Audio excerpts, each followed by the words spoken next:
আসসালামু আলাইকুম। আজকে আমাদের পঞ্চম রোজা কমপ্লিট হয়ে গেল।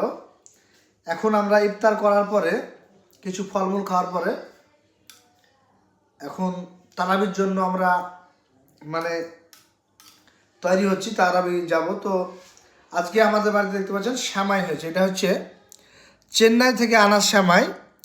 এই সেমাইটাতে শুধুমাত্র দুধ দিতে হয়, এতে কোনো চিনি দিতে হয় না। এতে সমস্ত মেটেরিয়াল মানে আগের থেকেই ওই কোম্পানির প্যাকেট থাকে, সমস্ত কিছু প্যাকেজ। এটাতে শুধু দুধ গরম করে মানে সেমাইটা দিয়ে দিলেই এটা সেমাই রেডি হয়ে যায়। তো এটার স্বাদও আলহামদুলিল্লাহ খুব সুন্দর। আমার অনেকবার নিয়ে এসেছি আমি ঈদের সময়, বেশিরভাগই ঈদের সময় আমরা বাড়ি যদি আসি চেন্নাই থেকে, তো অনেক অনেক করে নিয়ে আসি খাওয়ার জন্য। তো বিসমিল্লাহ।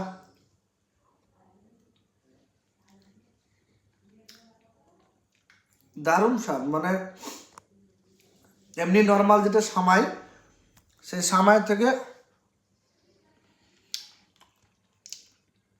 অতুলনীয়, মানে খুবই সুন্দর। তো